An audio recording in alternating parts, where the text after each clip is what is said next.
বিভিন্ন স্থানে উদ্দেশ্য প্রণোদিতভাবে মামলা বাণিজ্য চলছে বলে মন্তব্য করেছেন এনসিপি উত্তরাঞ্চলের মুখ্য সংগঠক সার্জিস আলম।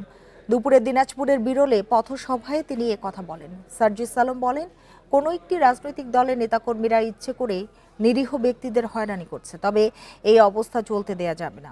যারা মামলা জুলুম করবে তাদের উপর জুলুম ফিরে আসবে।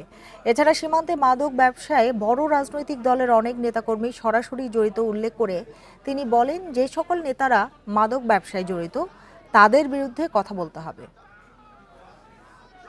উদ্দেশ্যপ্রণোদিতভাবে এই মামলা ব্যবসাটা চলছে। কোন একটা রাজনৈতিক দল ইচ্ছা করে অন্য কোন একটা রাজনৈতিক দলের নিরপরাধ ব্যক্তিদেরকে হয়রানি করার জন্য, টাকা খাওয়ার জন্য এই মামলা ব্যবসা শুরু করেছে।